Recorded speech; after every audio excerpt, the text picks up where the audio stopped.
here at the glass. So you guys are going to see all four of our whales up close, interacting with their trainers.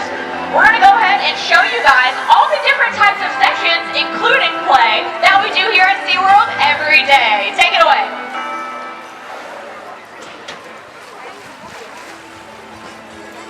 One of the most important parts of our job is making sure that no 2 days are exactly alike for our killer whales. The best way that we can ensure this type of variability is by utilizing an acronym called helpers. Each of the letters inside of helpers represents a different type of session that we can do with whales. For example, H stands for husbandry. Now husbandry is arguably the most important letter in helpers because it revolves around the animal's health care and well-being. For positive reinforcement, we can ask a variety of different behaviors to maintain their health care. For example, we can do a full body examination, get their body temperature every single day. Exercise is just as important for our killer whales as it is for you and I to stay physically fit. All of those incredible high-energy behaviors that you see in our Orca encounter presentations, for example, are actually all really important to help keep our whales physically fit. All of those bows, spy hopping, tail whipping, and focusing behaviors that you see all aid in the physical shape of our killer whales. Learning sessions are my personal favorite because this is where we get to actively engage and train all of the amazing behaviors that you see in all of our different types of presentations. These animals are highly intelligent and not only need physical stimulation, but lots of mental stimulation as well. Every interaction with our whales is an opportunity for them to learn something new, and it's up to us to keep their brains active and stimulated throughout the day. Play and enrichment go hand in hand. It can not only be reinforcing for our whales, but also for us as their trainers. This is a great way for us to build that relationship and have lots of fun together. Playtime sessions can involve giant whale-sized toys, novel enrichment, and even live fish that we can put into their habitat for the whales to enjoy. Relay sessions are one-on-one personal time and moments between the whales and their trainers. Relay sessions can look different for each whale and every trainer. Spending quality time with our whales is a great way to build a trusted relationship and provide world-class care to our family of killer whales. Finally, the S stands for scientific research studies. Several of our animals have been active participants in many different research studies that are either their wild counterparts out in the open ocean. The whales are currently participating in cardiovascular studies, a lung health study, as well as a hearing study that focuses on reducing noise pollution out in the open ocean.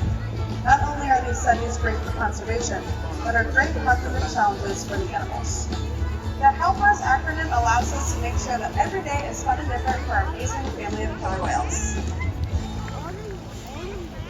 Now that we've learned about all the different types of sessions we do here at SeaWorld every day, we're going to give you guys an inside look into a husbandry, or what we call healthcare session, with one of our whales. We're going to go ahead and highlight Ikaika here. Ikaika is our largest killer whale at over 10,000 pounds, about 22 feet long. He's about the size of a school bus.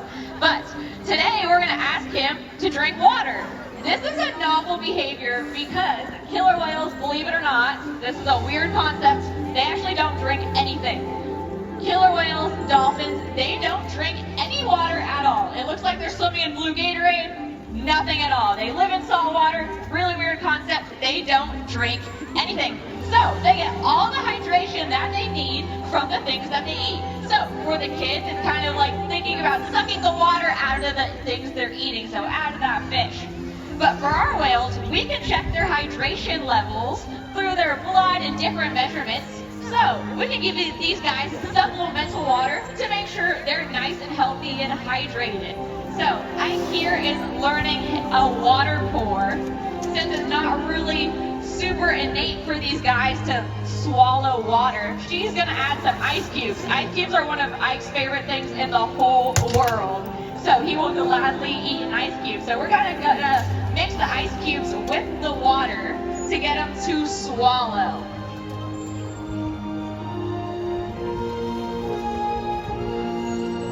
Right down the hatch. Very nice, Ike.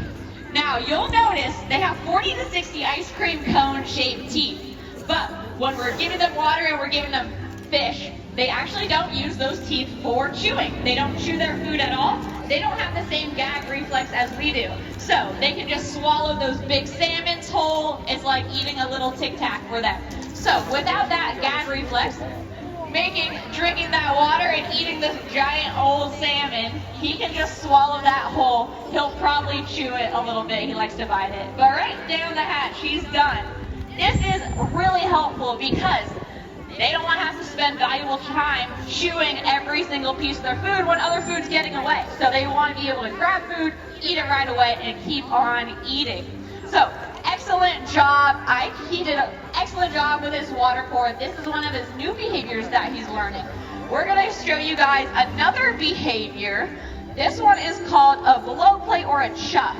Now we call it a chuff because he is going to blow really, really hard out of that blowhole. They don't breathe out of their mouth at all. All the air is coming in and out of the blowhole. So we're going to ask all the whales to line up along the glass. We're going to bring this Petri dish right on down over to Ike. Ella is going to ask Ike to breathe on command. So she's going to take 2 fingers, put it right on his back, and then hopefully he doesn't blow off this microphone or the Petri dish. Very nice. So, basically like when we take a COVID test, we're going to get all that saliva. They don't really have the same saliva as we do, so we can take this Petri dish, give it to the vets, and then we can see if any of the whales are sick. We can also see what looks like a normal Petri dish or a normal killer whale. This is helping their wild counterparts because when we see killer whales out in the wild, we can put a Petri dish on the bottom of a drone. And we can fly that drone over the whales, and then when they take a breath, we can also capture the wild killer whales on a Petri dish as well and compare it to our whales to see what wild killer whales' health is like as well. So very good job, Ike. Can we get one more round of applause for Ike and Ella? Very nice. So all these behaviors are really cool. It's one of the most important things that we train for. But one of my personal favorites is a learn session. So we teach the whales how to do all these cool healthcare behaviors through the L in helpers, which is learn. So we're going to take a little watch at a video explaining exactly how we get the whales to learn new things.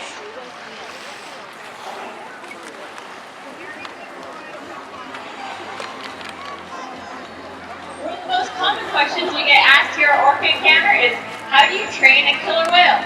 Well, here at SeaWorld, we're using positive reinforcement training techniques to shape and train behavior. What that looks like is we're always asking the whales a question, and they can say yes or no. So all our presentations and sessions are entirely voluntary. Almost all behaviors you'll see today are created by the whales themselves. We then add a hand signal to have the whales do that specific behavior when asked. Each hand signal correlates to one specific behavior. For example, when training the whales a jump, or what we call a bow, the hand signal for that behavior is a check mark across our body, looking like this. When we first begin training that behavior, we have the whales touch the end of their face, hold their rostrum to the target pole. We then have the target pole higher and higher out of the water, until eventually all they need is a hand signal. Check it out!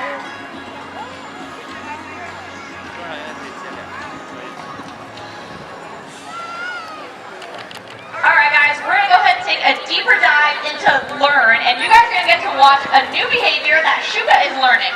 This one is called a fling, and she is literally going to fling water over here in our third section. So everyone wave hi to section number 3. Yep, that's you guys. Guy in the red shirt, black hat, he's looking around. Yep, that's you. Standing right behind Ashley, she's holding that giant pole. We are going to ask Shouka to go ahead and leave Hunter and go on her back straight toward Ashley and fling that entire section with water. So we're going to do this in baby steps. So first, Hunter is asking Shouka to leave ventrally. So she wants her to just straight back up.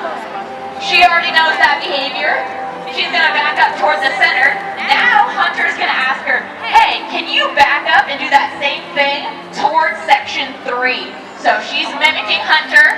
Hunter's going to ask her to go back, go back, go back.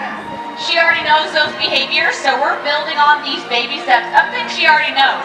So when you're teaching a kid how to read, first you teach them the alphabet, so you teach them those letters.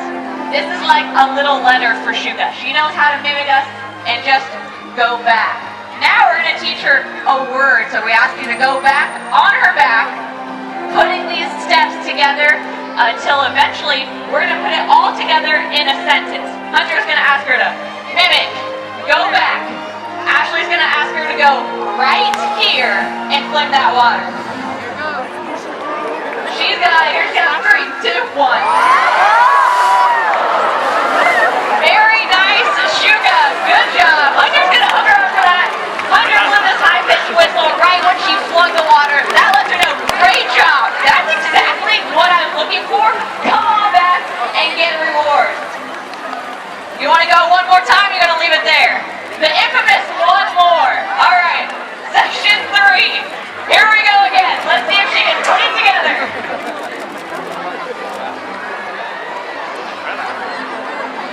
Let's count them down in 3, 2, and 1. Very nice, guys. So that is a little bit into an inside look at how we would train the whales to splash you guys.